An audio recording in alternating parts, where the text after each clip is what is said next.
tout le monde, ou alors bonsoir. Il est 18 heures à Yaoundé, à Douala, au Cameroun. Et je voudrais vous remercier pour le temps que vous prenez pour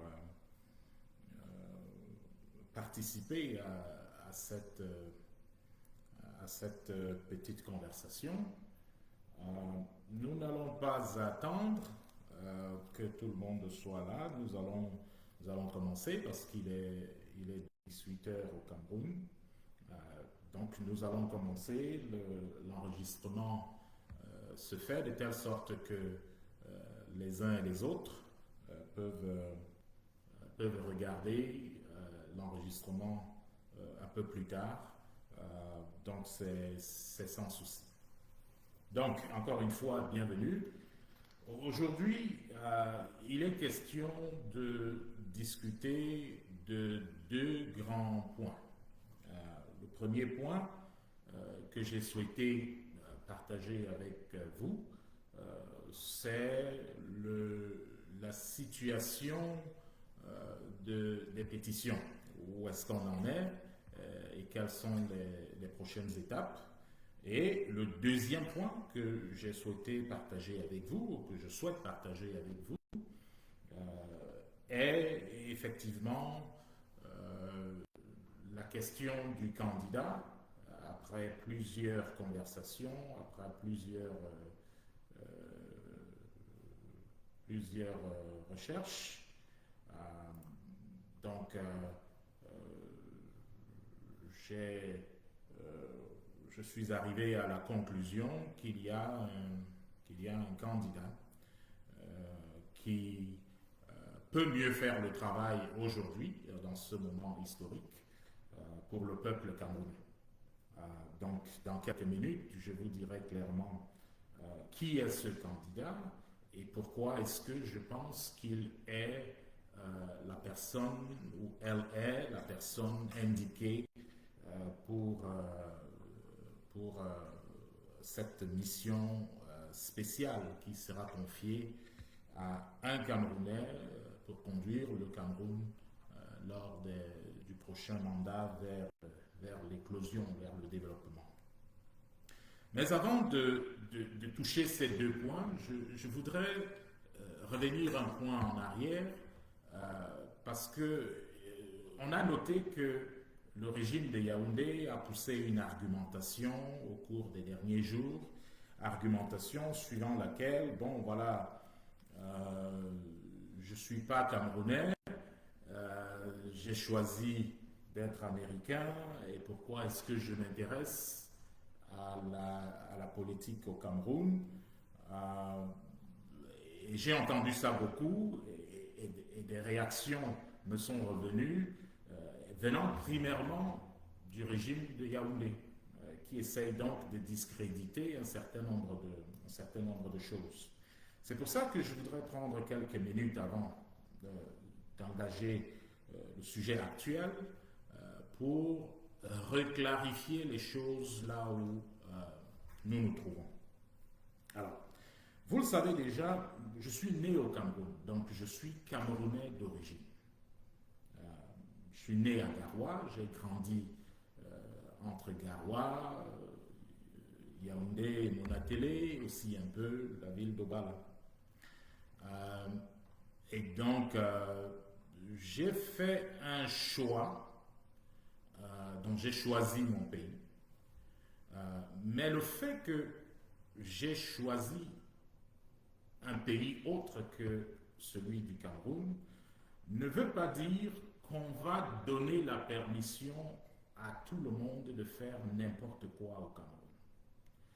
Très souvent, les dictateurs souhaitent que ceux qui sont partis, qu'ils n'aient même pas changé de nationalité, qu'ils soient simplement partis du Cameroun ou de l'Afrique, les dictateurs, généralement, veulent se retrouver dans une situation où ils antagonisent les frères qui sont restés sur le continent et ceux qui sont partis pour créer une sorte de division, parce que la seule manière pour un dictateur de régner, c'est de diviser. Et il n'y a pas deux méthodes. Il faut diviser, il faut que les gens s'occupent à autre chose et ne parlent pas de l'essentiel. Et ils craignent particulièrement ceux qui sont partis parce qu'ils comprennent que ceux-là sont difficilement maîtrisables. Évidemment, il y en a quelques-uns qui ne font pas toujours les choses normalement, mais la majorité souhaite voir son pays d'origine être meilleur. Donc, le dictateur ou le régime qui maltraite son peuple fera tout ce qui est en son pouvoir pour discréditer toutes les voix qui se lèveront contre ce régime. C'est aujourd'hui mon cas, où le régime de Yaoundé fait tout ce qu'il peut pour me pousser à ne plus m'intéresser à la politique au Cameroun. Donc, je vais vous dire très clairement pourquoi je m'intéresse à la politique au Cameroun, particulièrement, et pourquoi ça ne va pas s'arrêter demain. Donc, il y a un peu moins d'un an, j'ai créé un think tank qui s'appelle MAGA Africa.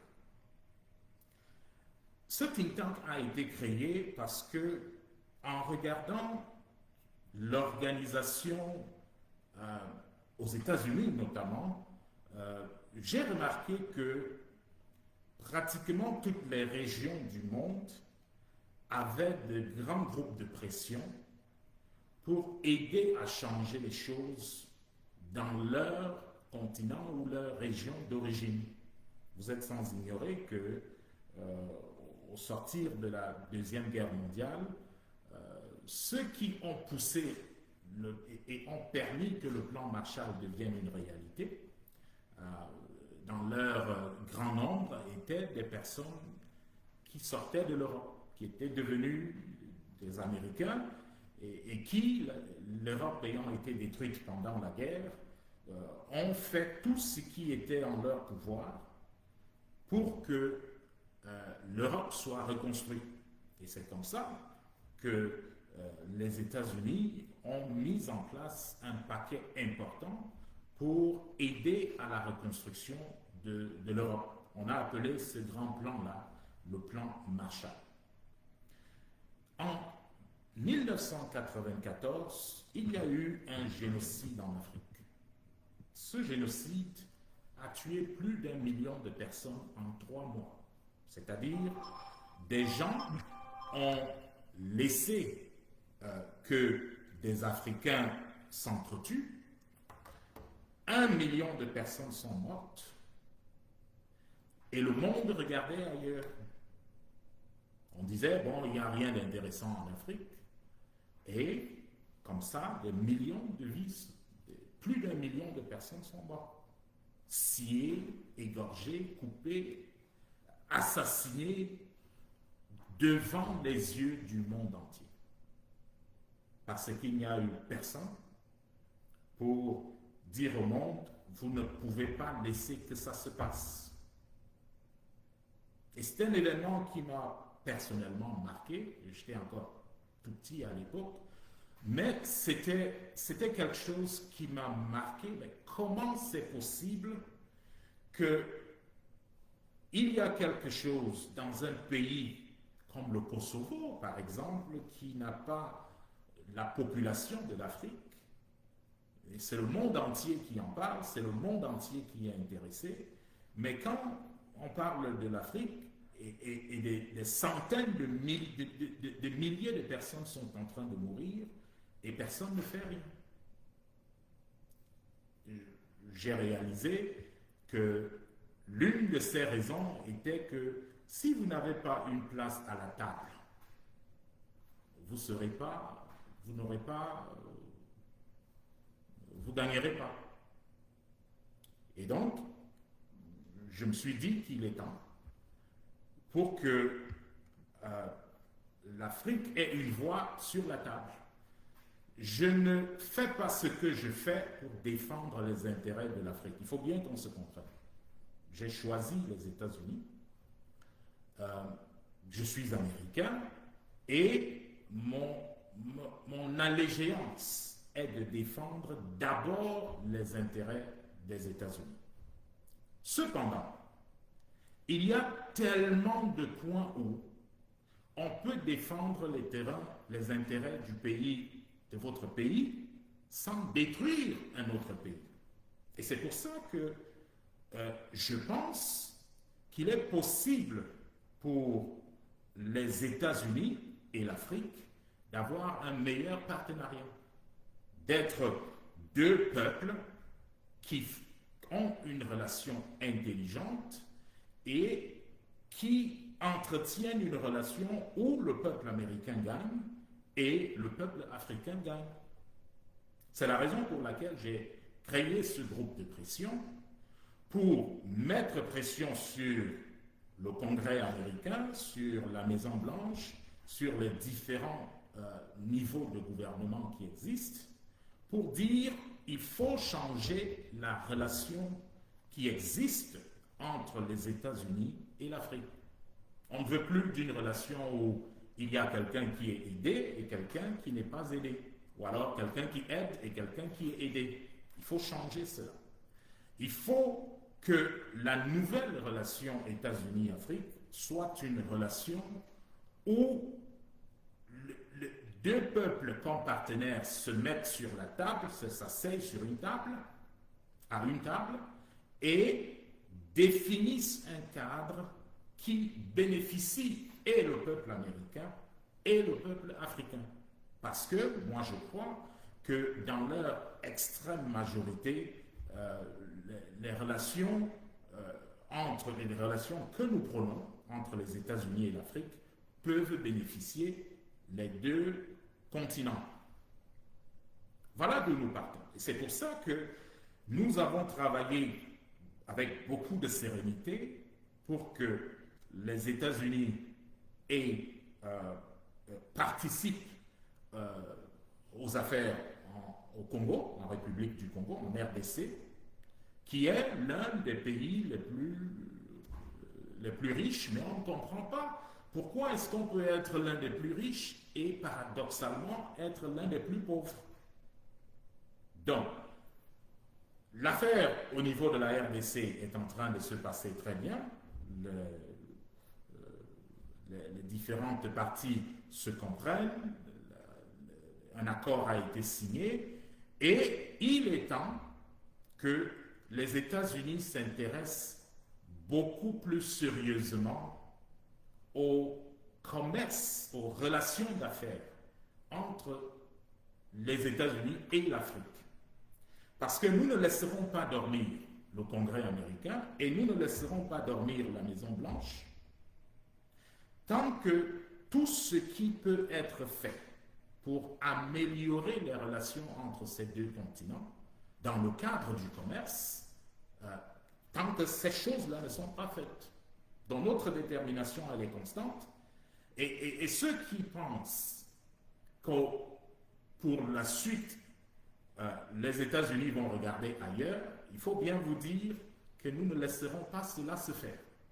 Nous allons nous rassurer que les élus américains, où qu'ils soient, qui qu'ils soient, comprennent très bien que, étant au 3e millénaire, il y a des choses qui ne seront plus acceptées quand ça concerne l'Afrique. Parce que les gens ont été habitués.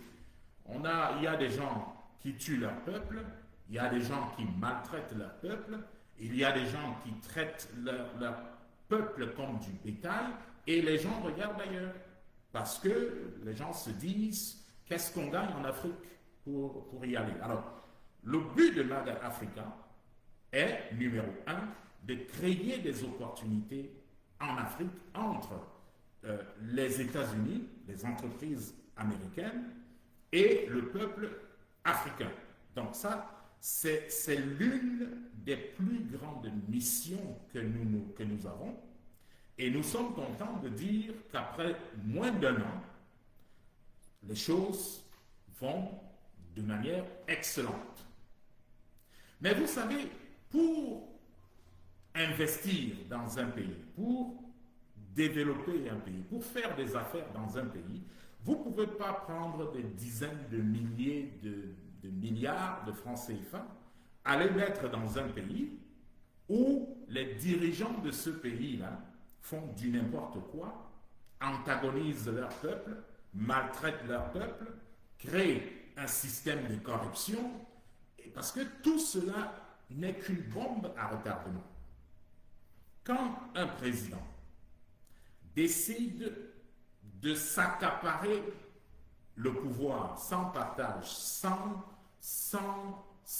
cœur pour son peuple, nous disons, ça c'est une recette pour la guerre. Ça, on prépare la guerre quand on le fait. Quand un leader, fût-il ministre d'État, secrétaire général d'une présidence de la République, décide avec ses collaborateurs de s'accaparer un pouvoir par une voie qui n'est pas l'élection, nous disons, cela ne se peut pas. Il faut respecter les peuples africains parce que nous, on veut faire des affaires avec les peuples africains. Nous voulons nous retrouver dans une situation où nous prospérons et l'Afrique prospère. Je vous prends un exemple simple d'un projet que nous avons proposé à une centaine de sociétés américaines et que nous sommes en train et que nous avons pensé pour le Cameroun. Vous savez, l'un des problèmes majeurs au Cameroun, et j'ai fait quelques années sur place, donc je maîtrise très bien qu'il est difficile de faire un grand commerce avec un impact international au Cameroun, pour la simple raison que tout doit passer par les routes. Et les routes sont mauvaises. Elles sont faites de manière pas vraiment sérieuse. Et même lorsque vous avez des entreprises sérieuses, le système est tel que ces entreprises-là se retrouveront dans des problèmes. C'est pas un hasard qu'il y ait autant de projets au Cameroun qui ne soient jamais terminés. C'est pas un hasard. C'est un problème systémique. Ça veut dire qu'il y a un problème autre. On pense un projet, on recrute des entreprises pour faire ce projet, et un projet qui devait faire 1 an se retrouve en train de faire 20 ans ou 30 ans. Ne prenez pas mes paroles pour cela. Il y a eu un immeuble qui est devenu célèbre, on appelait l'immeuble de la mort. Cet immeuble-là, si tout avait été bien fait, aurait dû être terminé dans les deux années après son départ. Cet immeuble a fait des décennies pour qu'il soit fini. Ce n'est pas le seul exemple. Prenez le port, le port de Kribi par exemple. Ça a pris tellement de temps. La Côte d'Ivoire prend quelques mois pour faire une autoroute, un pont. Le Cameroun a pris pratiquement une dizaine d'années pour faire un deuxième pont.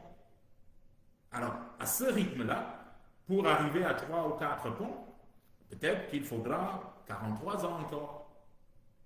C'est tout ça qu'il faut changer. Et nous disons que ce problème d'enclavement fait en sorte que le peuple camerounais ne s'exprime pas normalement. Et je parle ici commercialement. C'est pour ça que nous avons pensé un projet qui vise à rendre navigables les eaux du Cameroun depuis l'entrée au niveau des Déa, la Sanaga, le Djerem, la Vina, en créant bien sûr un corridor, une sorte de canal entre le Djerem et la Vina. La Vina créer un autre canal pour rejoindre la Benoué. La Benoué qui va aller sur le Mayoluti. Et le Mayoluti créer un canal pour le connecter au Mayo-Tanaga. Et le Mayo Tanaga, vous partez donc de Mopolo pour traverser carrément, pour aller autour de Maga, pour rejoindre le Mayo Luti au Logone, et le Logone se versant sur le lac Tchad. Ce projet est un projet gigantesque qui prendra probablement au-delà de 60 à 70 000 milliards. Les intérêts sont là, les entreprises américaines veulent faire ce projet, mais est-ce qu'il serait prudent? Et ce projet, en passant, créerait au Cameroun 5 millions d'emplois. 5 millions d'emplois.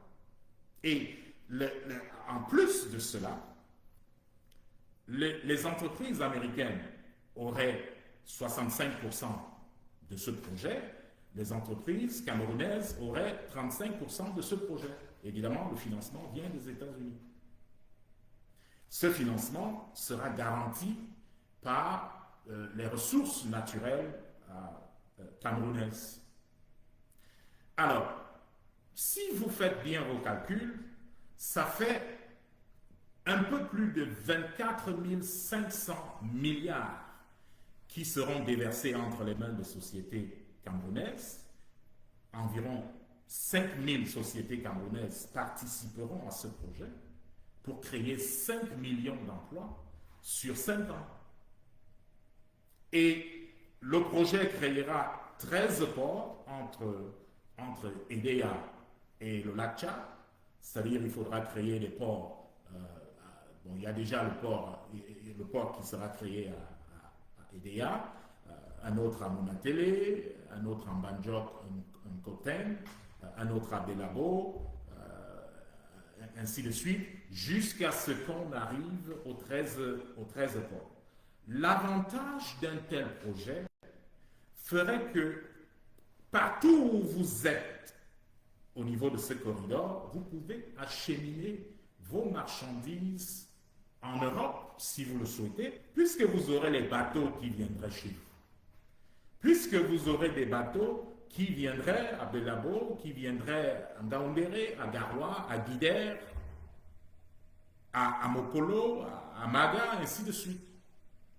Et cela ouvrirait également, simplifierait également les choses d'un pays comme la Centrafrique et d'un pays comme le Tchad, qui utiliserait donc ces corridors, et les entreprises qui auront investi dans ce projet signeront donc un BOT, un contrat sur peut-être 20-25 ans, ce qui sera déterminé après la construction, de sorte que cet investissement soit récupéré. Donc imaginez un tel projet qui changerait le Cameroun en une histoire de mois, pas d'années, de mois. Vous pensez que donner un tel projet au régime Biya, vous pensez que ça fait sens? Ça ne fait pas sens. Parce que tout ce qu'ils savent faire, c'est piller. Tout ce qu'ils savent faire, c'est voler. Tout ce qu'ils savent faire, c'est le favoritisme. Ça fait que, et ce qu'ils font fait en sorte que ils mettent en danger les investisseurs et les investissements qui veulent venir. Vous prenez 70 000 milliards, vous mettez dans ce projet, vous créez vos emplois, mais l'injustice que ce régime installe dans son pays fait en sorte que votre investissement est dans des problèmes. Et c'est la raison pour laquelle nous disons le régime Biya doit partir. Parce que si ce régime reste, le Cameroun ne décollera jamais. Parce que vous avez un groupe de personnes qui se vantent de tromper leur peuple. Vous avez un groupe de personnes qui se vantent de maltraiter leur peuple. Aucun investisseur sérieux ne viendrait dans ces circonstances mettre de son argent pour qu'il y ait guerre demain ou après-demain. Parce que le catalyste de l'instabilité, c'est l'injustice. La Bible enseigne que la justice affermit une nation. Si vous avez une nation où la justice n'est pas la règle, où les citoyens de ce pays ne peuvent pas vivre en sachant qu'ils peuvent faire confiance à la justice, si vous avez ce type de pays, c'est un pays qui va inévitablement en guerre. Et c'est le drame du Cameroun. C'est le drame du Cameroun. Parce que vous avez un pays qui est l'un des plus riches en Afrique, qui a l'un des peuples les plus dynamiques au monde, qui est ingénieux, qui est jeune. 85% des gens ont moins de 25 ans. Quel potentiel! Comment un leader, comment un groupe de personnes peut ne pas comprendre qu'il y a là une opportunité de faire quelque chose de grandiose? Au lieu de comprendre ça, ce à quoi de l'argent est mis, c'est il faut voler des élections, il faut faire de l'injustice, il faut du favoritisme.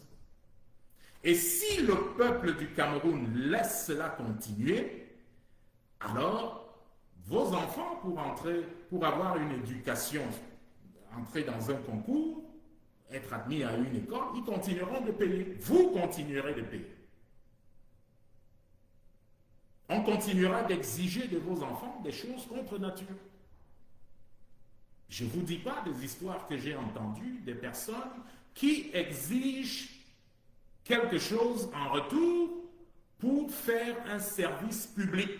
Je ne vous parle pas d'autres personnes, je vous dis, moi qui vous parle, je suis un témoin vivant de cela. Pour que vous ayez une signature, vous faites un travail, pour que les contrôleurs viennent vérifier votre travail, il faut que vous payiez. Et si vous refusez de payer, votre travail restera là pendant 1 ou 2 ans. C'est vous qui perdez. Pour que vous soyez payé, il faut que vous payiez. Si vous ne le faites pas, c'est vos sous-traitants qui diront tout le mal qu'ils pensent de vous.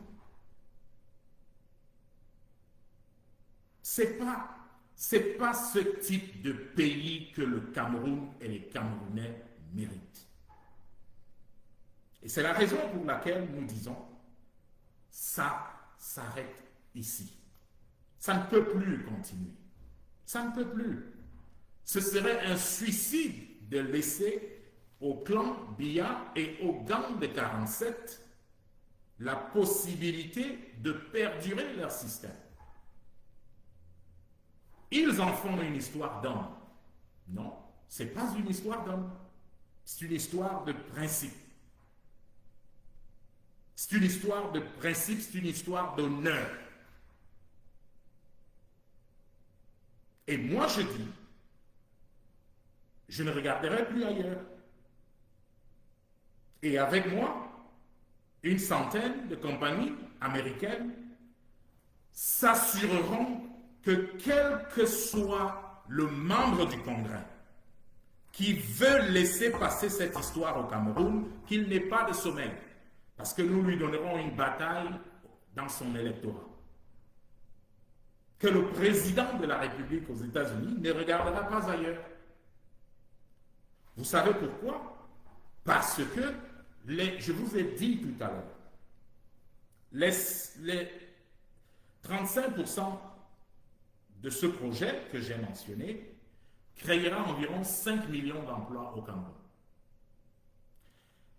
Il y a une centaine d'entreprises américaines qui entreront en jeu, chacun dans son expertise, pour réaliser ce projet.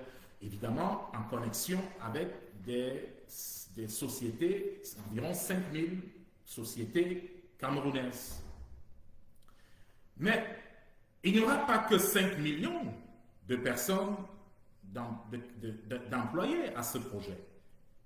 Il y aura également environ 20 000 emplois créés aux États-Unis par les sociétés américaines qui seront en connexion avec ce projet, et ça devient donc un problème d'intérêt national où personne ne va se lever, et nous nous assurerons que ce soit le cas, personne ne va se lever pour faire du n'importe quoi au Cameroun. Ça ne va pas arriver. Donc, je profite pour vous dire, tous les Camerounais, il est de votre responsabilité pour que vous vous rassuriez que le régime Biya n'est plus au pouvoir dans quelques semaines. Ce pays que je viens de décrire peut se passer. Le Cameroun peut avoir 5 millions d'emplois créés en 2-3 mois, avant la fin de cette année. Vous tenez le ballot pour cela. Vous avez le bulletin de vote pour cela. Le pouvoir il vous intimide, il vous fouette, il vous menace, il vous fait peur. C'est normal. Moi qui vous parle, au moment où je suis en train de vous parler, le régime dictatorial de Yaoundé est en train de payer des gens pour que ces personnes portent plainte et viennent après moi par Interpol. C'est de bonne guerre. On ne fait pas partir un régime de 43 ans comme si on faisait partir un régime d'1 an. Donc nous nous sommes bien préparés et nous nous sommes très bien préparés. Nous savions que quelque chose comme ça se passerait. Mais ils seront déçus. Mais pour que le Cameroun, qui peut créer 5 millions d'emplois en quelques mois, soit possible, pour que vos enfants, vos fils et vos filles aient des emplois, pour qu'ils n'aient plus à aller se donner à des personnes indécentes, vous avez un rôle à jouer. Ce changement n'arrivera pas si vous ne jouez pas votre rôle, même si ailleurs on a joué tout son rôle. Et c'est pour ça que je voudrais vous inviter à être vigilants, à être sérieux, reconnaître le moment que nous vivons. Parce que ceci est un moment historique. Ceci est un moment historique qui va changer le Cameroun si chacun joue son rôle. Il ne faut pas vous faire intimider. Ce que vous avez à faire, allez voter. Vous n'avez même pas besoin d'aller dans les meetings. Vraiment, je dis, quand on a souffert 43 ans, quand on vit et qu'on ne peut pas avoir de l'eau potable, en plein 3e millénaire, lorsqu'il faut prier pour avoir l'électricité, je pense que c'est la meilleure campagne qui existe. Parce que ce régime a fait la campagne du candidat de l'opposition à la place de ce candidat. Il n'y a pas meilleure campagne. La stupidité avec laquelle ces équipes conduisent le Cameroun,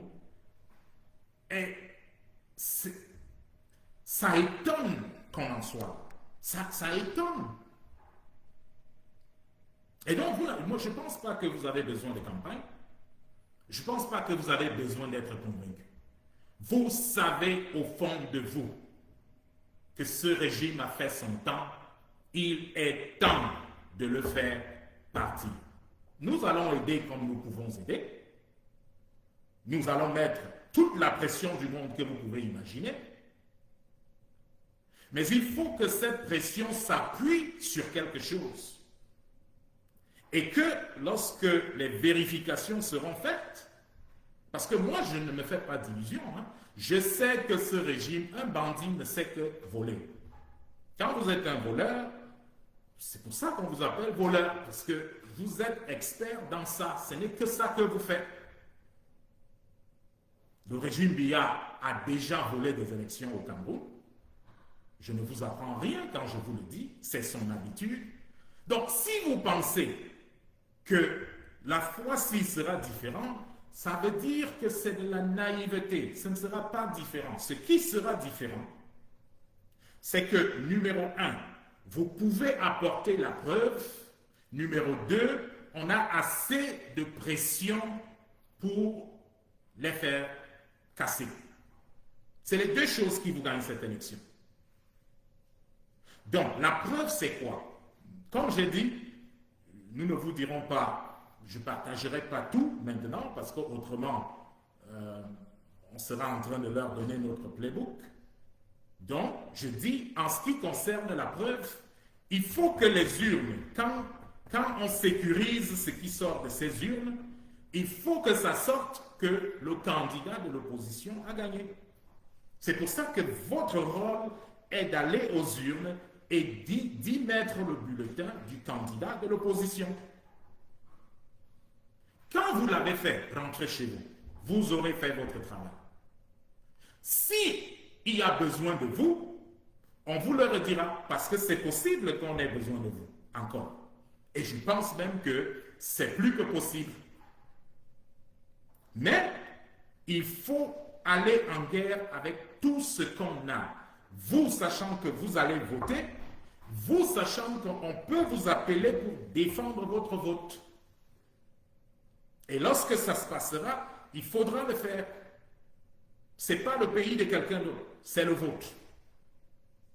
C'est le vôtre. Vous êtes responsable de libérer cette génération.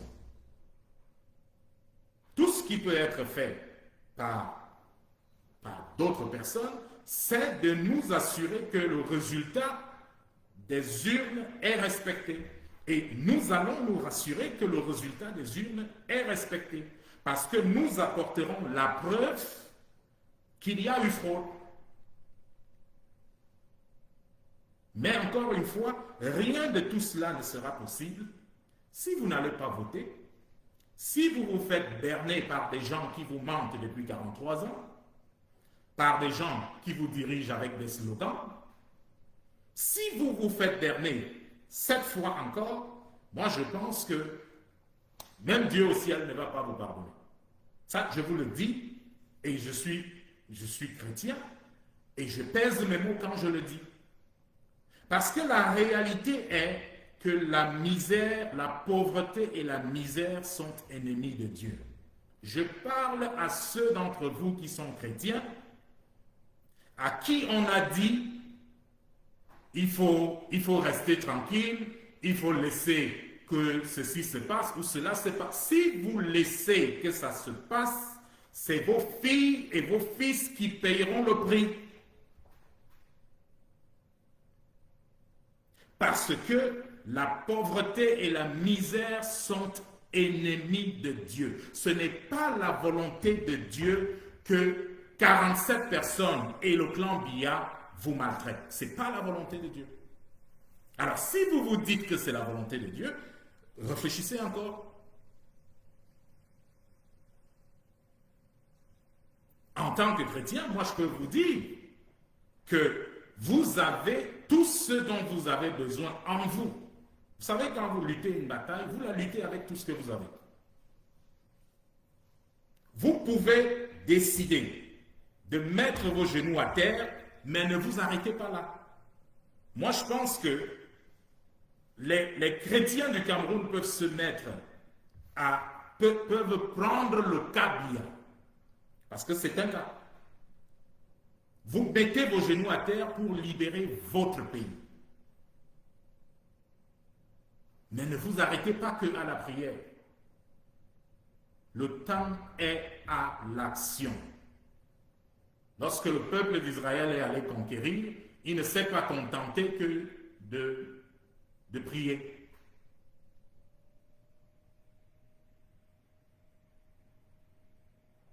Vous avez assez été patient. Je ne pense pas qu'il y a deux peuples plus patients que vous sur la terre. Je ne pense pas. Et il y en a qui croient que cette patience, c'est une faiblesse. On pense que le fait qu'on vous serve de l'eau orange à votre pompe, de l'eau marron à votre pompe, et que vous restez tranquille, il y en a qui pensent qu'ils sont plus intelligents quand vous acceptez ça. Que vous fassiez des jours sans électricité en plein 2025, il y en a qui pensent que si vous acceptez ça, c'est qu'ils sont plus intelligents. La Bible enseigne qu'il y a un temps pour toutes choses. Il y a un temps pour toute chose. C'est maintenant le temps pour le régime Biya de partir. Et ce régime partira. Et il partira maintenant. Jouez votre rôle. C'est ce qu'on vous demande. Jouez-le et jouez votre rôle, l'âme en paix. Parce que Dieu lui-même est témoin de vos souffrances. Dieu lui-même sait combien vous avez été maltraités. Combien de retraités dans ce pays doivent négocier pour être payés leur pension. Combien de personnes au Cameroun subissent une injustice quasi permanente. Et pour faire en sorte que vous ne réagissiez pas, on essaye de vous passer des messages où on amène le tribalisme. On lève les Bétis contre les Bamileke, on lève les Bamileke contre tout ce qui est Nkwa, on lève les nordistes contre tout ce qui est Gadamayo. Tout ça, ce sont les stratégies de ce pouvoir pour vous garder en esclavage. Et vous devez le comprendre. Le temps est maintenant. C'est maintenant que vous libérez votre peuple. C'est maintenant que vous libérez votre pays. C'est maintenant.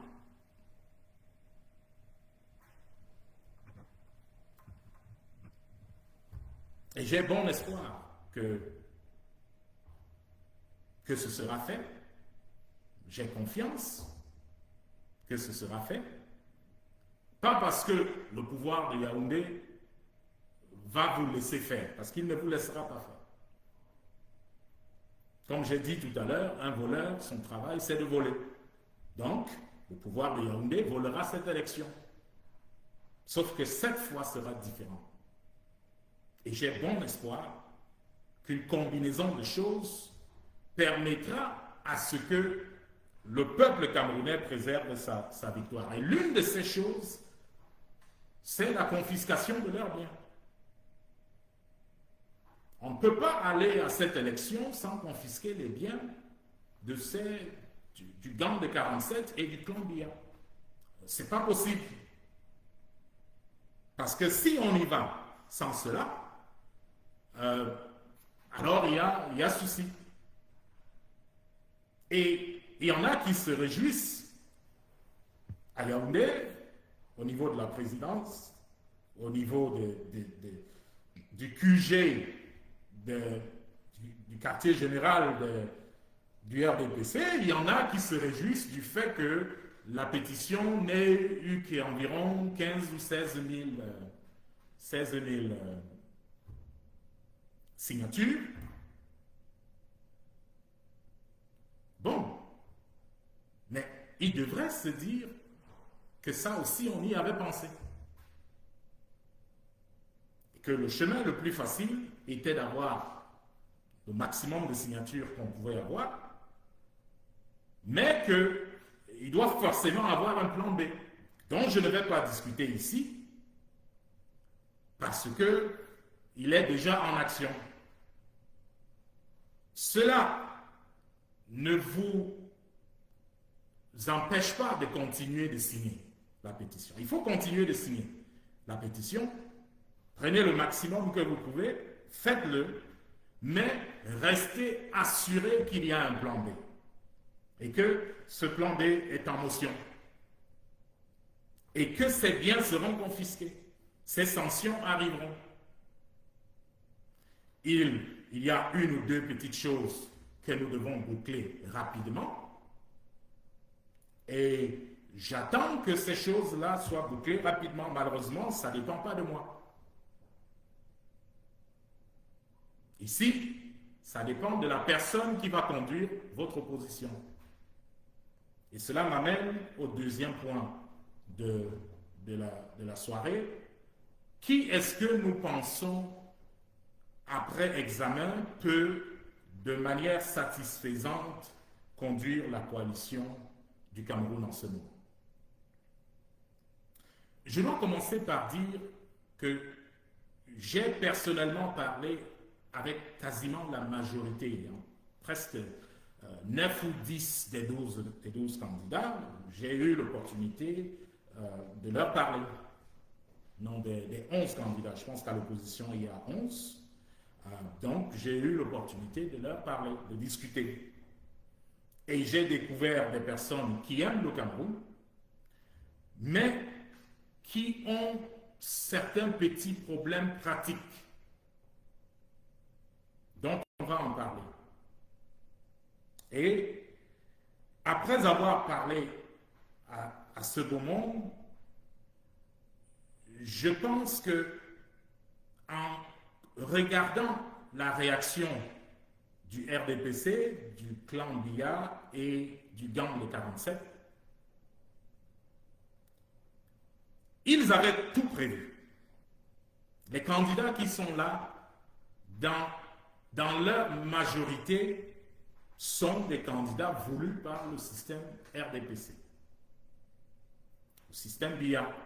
Parce que je n'ai pas envie de dire système RDPC parce que je ne veux pas que des militants du RDPC qui sont patriotes et qui savent qu'ils ont leur main à eux aussi, ne vous sentez pas concerné lorsque je dis système RDPC. Ce n'est pas de vous que je parle. Et d'ailleurs, je vais essayer de ne plus utiliser cette expression-là. Parce qu'en réalité, c'est une poignée de personnes qui tient le Cameroun en otage. Donc, que vous soyez du RDPC ou pas, lorsque vous allez aux urnes, allez voter pour ces 5 millions d'emplois. Allez voter pour avoir un autre pays pour vous. Allez voter pour un pays meilleur, pour vos enfants, pour vous-même et ceux qui viennent après vous. Laissez l'histoire de parti. Il faut laisser l'histoire de parti. C'est maintenant que vous avez ce pouvoir de changer les choses. Et après avoir parlé à tout le monde, je me suis rendu compte que, à presque tout le monde, je me suis rendu compte qu'il y a deux choses que le pouvoir de Yaoundé n'avait pas prévues. Ils avaient prévu presque tout, sauf ces deux choses. Ils avaient prévu d'enlever Maurice Kamto. Ils l'ont fait, ils ont réussi leur coup. Ils avaient prévu d'éliminer un certain nombre de candidatures de personnes aux têtes un peu fortes. Ils ont réussi. Et dans leur espoir, c'était que les options sur la table devaient décourager le peuple camerounais pour que ce peuple ne se sente pas concerné.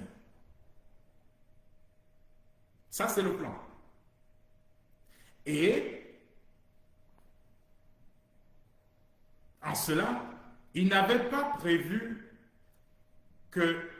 Et je vous dis d'abord quel était le plan. Le plan était d'avoir une coalition parce qu'ils savaient que la volonté était grande pour la coalition.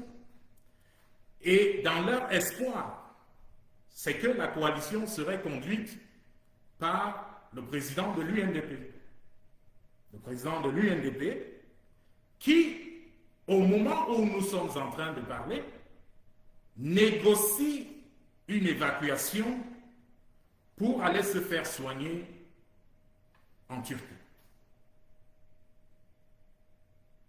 Le RDPC, donc pas le RDPC, parce qu'on a besoin des membres du RDPC, on a besoin des millions de membres du RDPC. Donc, pardonnez-moi si je parle du RDPC, je veux parler du clan Biya et du gang des 47. Donc, ce clan Biya et le gang des 47 avaient prévu tenir le ministre Bello pour lui faire un chantage important le moment venu. C'est toujours leur plan de dévoiler un certain nombre de choses à l'approche. C'est pour ça que je pense qu'il serait très risqué pour le peuple camerounais et pour M. Bello Bouba lui-même s'il conduisait cette coalition. Et par conséquent, je pense que la deuxième personne la plus logique pour conduire cette coalition, c'est M. Chiroma. Et je vais vous dire pourquoi c'est M. Chiroma. Monsieur Chiroma n'est pas un personnage parfait. Je ne le connais pas particulièrement. Et je ne traite rien avec lui, absolument rien. J'ai essayé de le joindre, et j'essayerai de le joindre encore, pour des modalités pratiques de ce que je viens de présenter au peuple camerounais. Parce que c'est dans l'intérêt de la nation que ce soit fait. Et je vais être très clair. Lorsque je viens, et je le précise ici, parce que je ne veux pas qu'il y ait confusion dans la tête des gens. Je vous ai dit pourquoi nous faisons ce que nous faisons. Monsieur Chiroma nous semble être le candidat avec la plus grande base qui est resté. Si on avait eu quelqu'un comme M. Kamto, je vous l'ai dit avant, M. Kamto, c'était le chemin le plus simple pour réussir à faire partir M. Biya très rapidement, très rapidement. Et nous avons essayé tout ce qui était possible.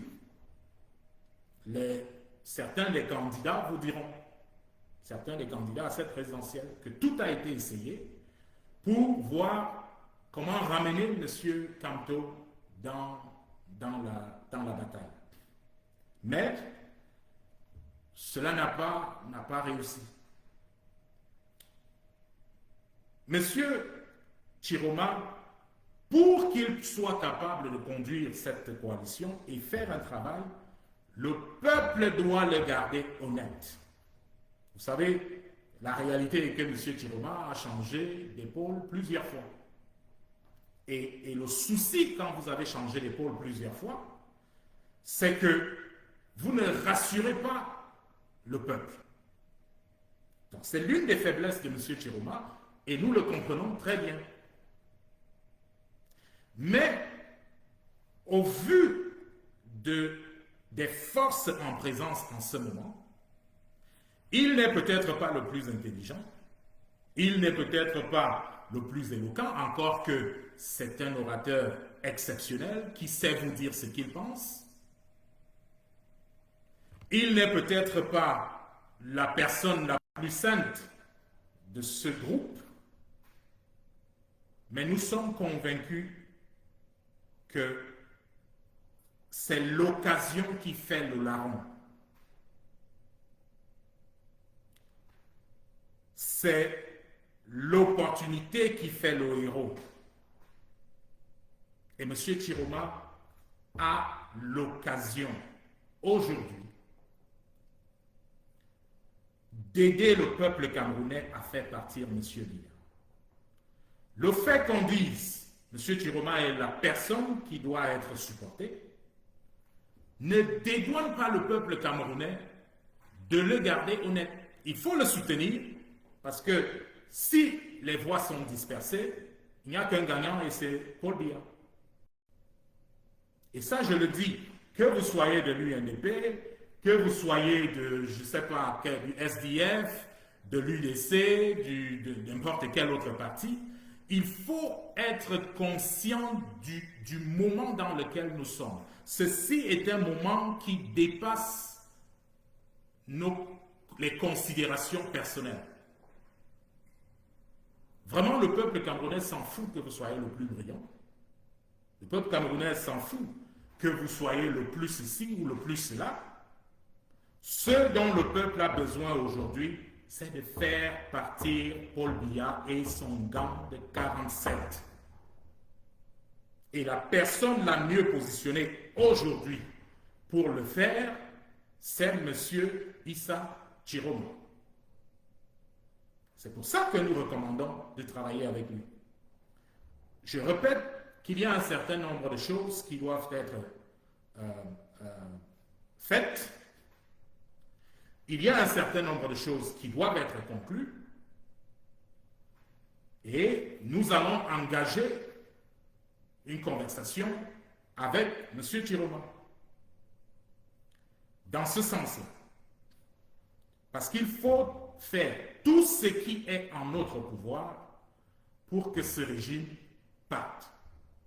Donc, que vous soyez du PCRN, que vous soyez du PAL, que vous soyez de l'UNDP, que vous soyez de l'UDC, que vous soyez du RDPC, et j'oublie quelques partis, une fois que vous êtes dans l'urne, votez M. Issa Chiroma Bakari. C'est la voix de la raison rendue à l'heure où nous sommes. Pour la majorité des Camerounais, il n'est pas le premier choix, y compris pour moi-même. Il n'est pas le premier choix. Et je sais que des millions et des millions de Camerounais vous le diront. Il n'est pas le premier choix. Il n'est pas jeune, parce que ça c'était une chose à laquelle, quelque chose qui m'a beaucoup dérangé, c'est qu'il fallait quelqu'un avec un peu de vigueur, mais le souci que nous avons lorsqu'on regarde la classe des candidats jeunes, c'est que peut-être par inexpérience ou peut-être par excès de zèle, il y a des mots qu'on dit qui choquent quand on a besoin de construire une coalition. Il y a des choses qu'on fait peut-être par mégarde, mais qui ne contribuent pas à construire une unité sacrée, justement au moment où on a besoin de cette unité. Et c'est pour ça que je dis, M. Chiroma est le candidat du moment, et les Camerounais doivent taire leurs différences. Souvenez-vous qui est en face. C'est Paul Biya et le gang de 47 qu'il faut faire partir. C'est eux qui sont le problème. On n'a pas la meilleure armée qu'on voulait. Il n'y a pas les meilleurs candidats. Mais quand vous décidez d'aller en guerre, vous n'allez pas en guerre avec l'armée dont vous rêvez. Vous n'allez pas en guerre avec l'armée que vous vous dites au Seigneur, si j'avais cette armée, si j'avais cette arme. Non, ce n'est plus ce moment-là. Maintenant, l'armée qu'on a, c'est celle qui est là maintenant. Et c'est avec elle qu'il faut composer pour battre un régime qui a fait 43 ans. Monsieur Chiroma, j'ai trouvé, sait dire ce qu'il pense. C'est très important. C'est très, très important. Il sait dire ce qu'il pense. Il a cette facilité de communication pour vous dire ce qu'il pense de manière à ce que le Camerounais lambda comprenne ce qu'il veut dire. C'est important. Parce qu'on ne veut plus de ces leaders en Afrique qui pensent qu'ils n'ont pas d'explication à donner aux gens. Et c'est l'un des problèmes de l'Afrique. Quand vous avez des leaders qui savent que ce n'est pas vous qui les avez élus, ils pensent qu'ils n'ont pas de compte à vous rendre. Et donc, quand il y a un problème, le manque de respect qu'ils ont pour le peuple fait qu'ils ne trouvent pas nécessaire de venir s'asseoir devant le peuple pour expliquer au peuple, voilà, j'ai fait telle chose parce que A, B, C. Le faire est un signe de respect pour son peuple. Et en face, je ne vous apprends rien, il n'y a que mépris. Il y en a qui pensent que pour qu'un chef d'État, pour que le président Biya parle, c'est un honneur qui est fait au peuple camerounais. C'est je ne sais pas quoi. Regardez la manière de faire. Donc, je dis, M. Chiroma, j'ai trouvé, a cette facilité d'expliquer ses pensées, ce qui peut aider. Et il a fait quelque chose qui personnellement m'a intéressé.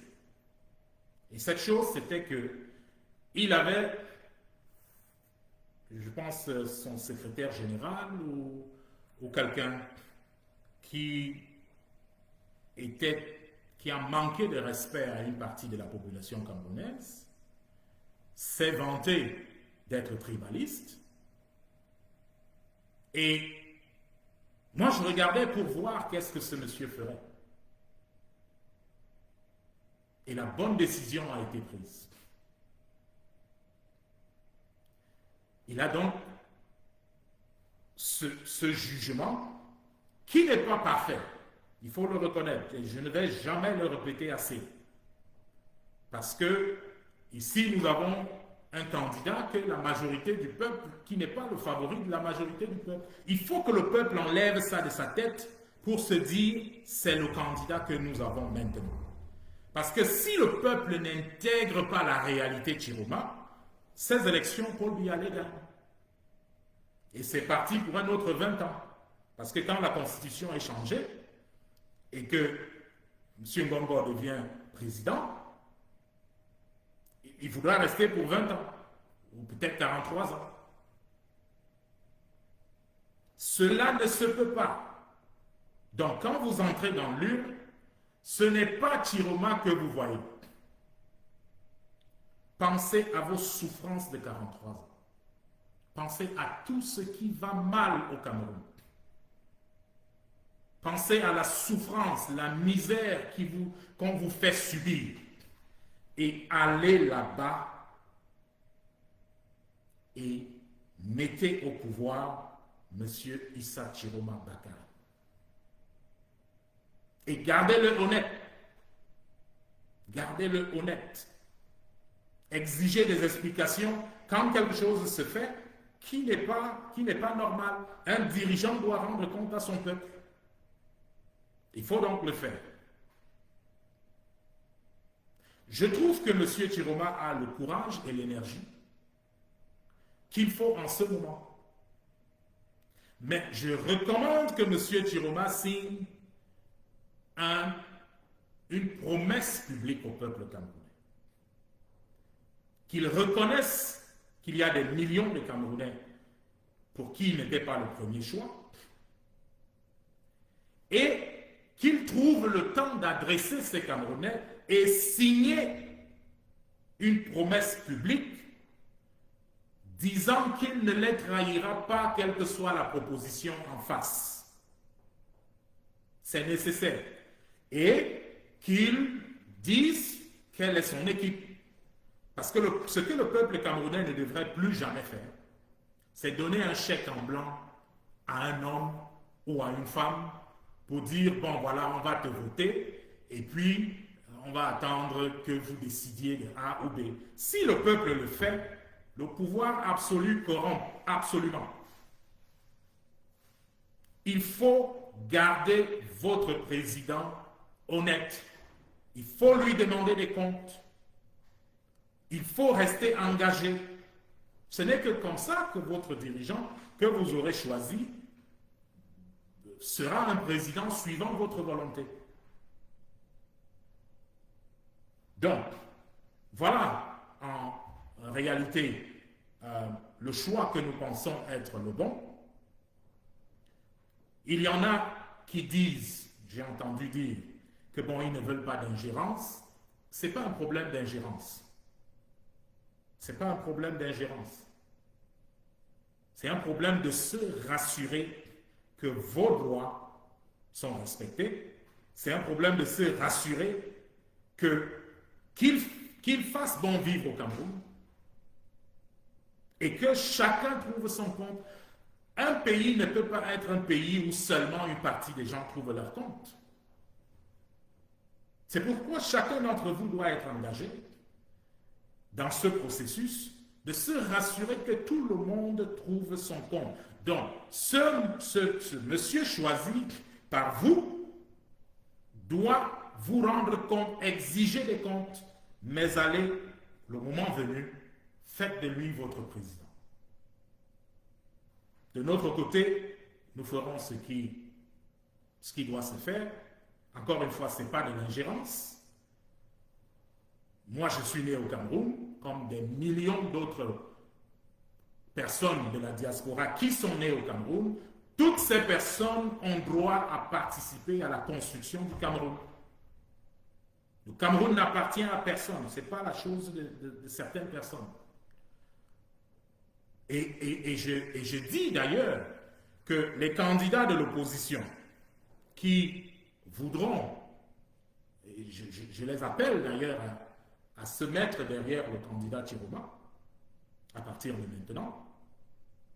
Et nous allons nous battre pour qu'ils aient leur caution remboursée.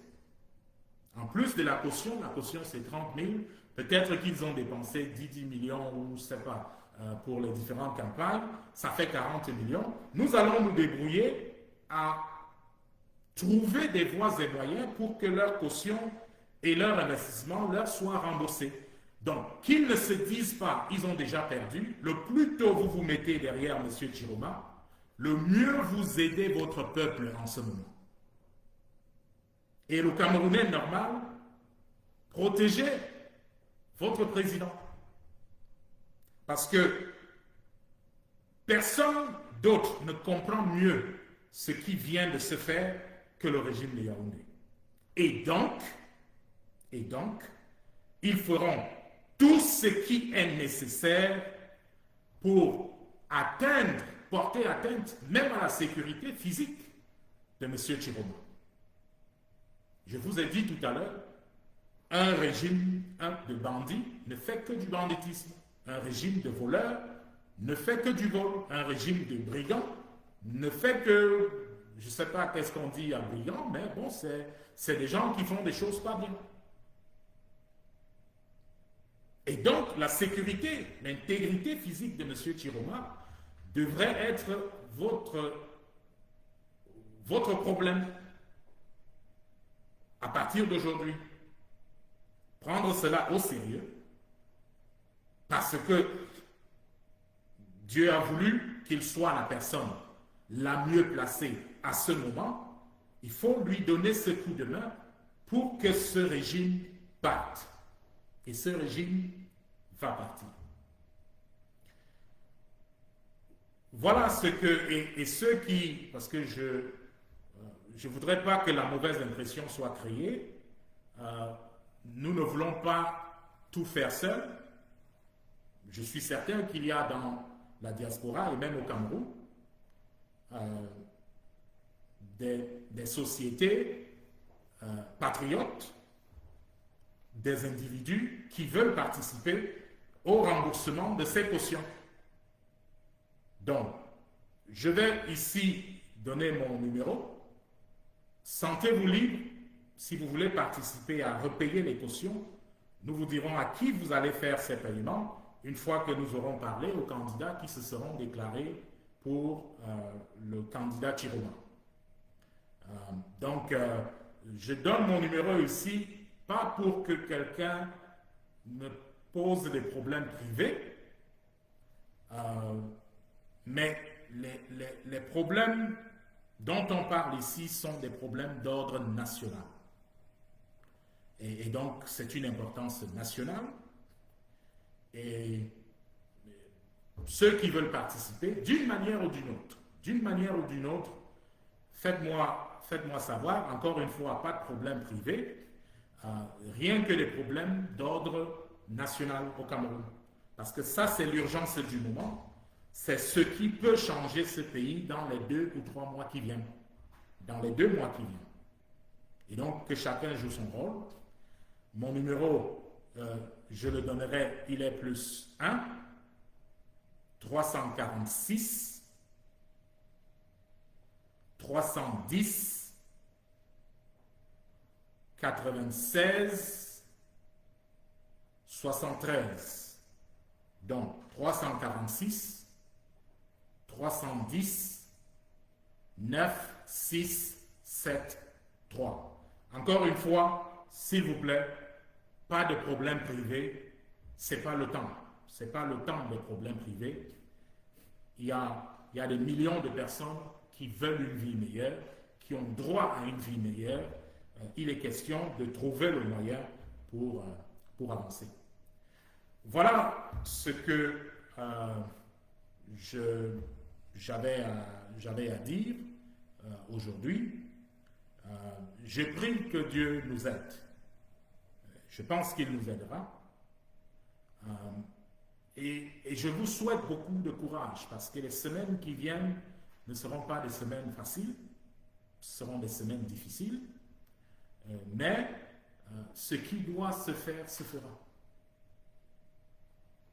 Et les 43 ans du président Biya et de son clan prendront fin le 12 octobre 2025.